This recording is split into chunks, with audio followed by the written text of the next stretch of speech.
in mid-November. What we've got operating here in the background, we're going to have a closer look in a minute, is one of the biggest landscaping jobs that we've had to take on here at Geshaview. It's basically altering the level of the land to get some flat, usable grass area. A lot of the slopes and the greenery here in Geshaview is sloped and angled, and it's very beautiful. But sometimes it's not that practical to use, putting tables, chairs, festivals, dancing, sport activities, etc. So what we've had to do is we've had to compromise and start to level out some of the grass, or the flat air, to get flat areas. Let's go and have a look and see what we're doing here. There's a lot of earth to move. Now, just to give you some idea of what we're trying to achieve here, you can see the red tape in the foreground, and there's a line that runs to the distance there. That will be the ground level of this area here. You can see the red tape at the top, and those two, that's level. And the digger there is scraping the topsoil away, and then the soil that's slightly below the topsoil to a different mound, and we will reset that on a level playing field, as they say.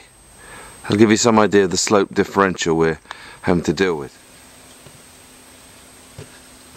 Okay, this gives you some idea of the levels that we've had to do. If I hold this shovel here, you can see from me anyway the distance we've gone down. You can see here the topsoil, we've got about 30 centimetres of topsoil that sits here, and underneath here this is clay, which is the stuff we've been used to for the last 5 years, and we've worked with it with all the other landscaping. But you can see here the levels that we've got.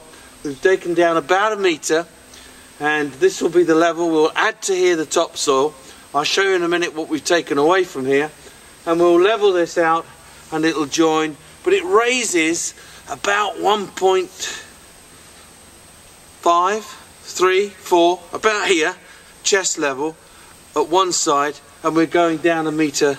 So we've got about 2.6 metres of height differential, which we're having to level out here.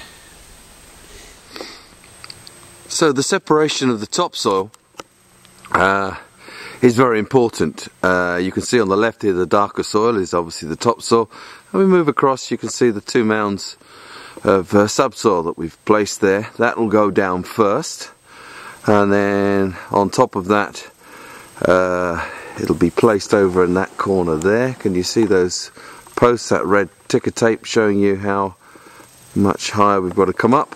So the clay soil will be moved across there first, and then the darker soil placed on top. So we'll just recreate very simply what nature has given us here. You can see a closer look there, what we've got to achieve to gain the correct natural drainage. This area will go, as we come round to here, we'll level all this out. Area here will be leveled out where these rocks are, up into those woods, and beyond there, and connect up with the existing landscaping that sits there, as you can see. Keeping the nature and the natural landscaping here at Geshaview has been one of the priorities, I've got to be honest with you. And this sort of damage we try to avoid. I mean, these are the roots, you can see quite clearly, of this tree. We found that we keep about 1.5 meters away from a tree this size. We cause little damage, minimal damage. The tree won't die. We've sort of, chopped its roots a little bit, but not this main tap root, and we haven't got too close to disturbing the soil. What will happen here, and all the way along this bank here, we will be placing stones. Stones that have already come, they're this colour, they've already come from the foundations of the other houses. They're beautiful stones. We find them all over the place here in the soil. But those that we've had to remove, we will be replacing here. So we'll have a natural fall here of topsoil. There'll be a stone here, and then the topsoil will be added back here. So we'll get a natural ridge that runs through here that will be A, very pleasing, and B, will also it's a little bit of sort of poetic license, but we'll also be copying what's naturally happened further in the village on the other side, where you can see where we've unearthed the stones, we've left them where they were, and they've created this landscape. We will recreate this as best we can, as natural as we can here, and that'll keep this upper level where you can see the woodland and everything. This will be sloped, if you can see that now, and then this ridge will come here, which will go down to a slightly artificial landscape, which will be where we'll be playing and using it for activities. So nature's important. We've kept the trees. We're just playing a little bit with this little bit of space we've got here. Okay, so here's some of these natural stones I was telling you about. We're going to have a look in a minute at where these beautifully coloured huge lumps of stone are sitting. These have been collected over the past years, just been lying here basically, from the foundations that were dug for the houses. I knew when I saw them that they would be useful. I knew that we had to keep them here and not send them away or break them up or whatever. They will become an important visual part of the landscaping. So we got all these here. We've got loads over the back here, which I can show you. Huge stones, and they'll be placed as I mentioned earlier. Let's go and have a look now at where they're actually sat in the soil. We've not moved them. We've left them there, and we've built one of the walls that's on the View Cafe, which is another garden area. On top of the wall, we built the wall, and when we were looking for the sort of subsoil and the foundation to build the wall on, we came across these very stones, and it was absolutely in the place where we were. Listen, let me go and show you. It's very interesting.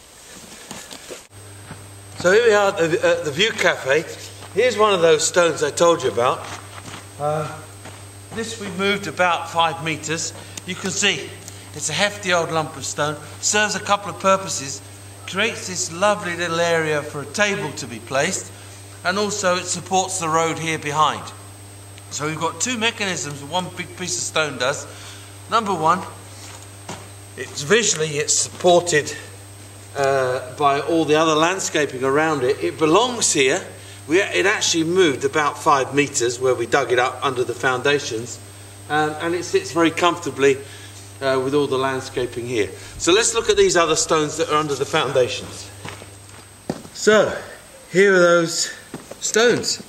There's 11 of them that sit in an almost dead straight line. I'll show you that in a second. But this whole wall here that we were building from the main sort of thoroughfare through here, we chose a little course for it and we moved it here. And when we came to lay this little lump of concrete, which you can maybe just see here, we found beneath here these amazing stones, which are absolutely dead straight lined up here.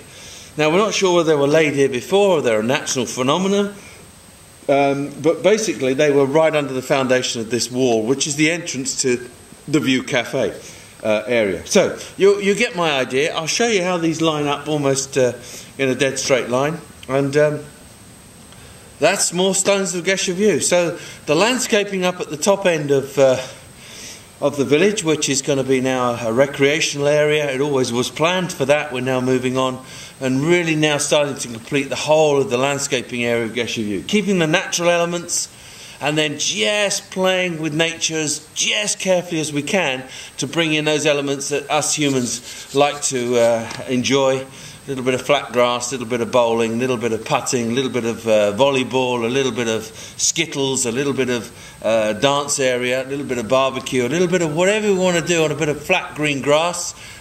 We've had to create our own little flat area here at Geshaview, but we're going to enjoy. Hope that was interesting. Let's have a quick look at these stones, and we'll see you next time.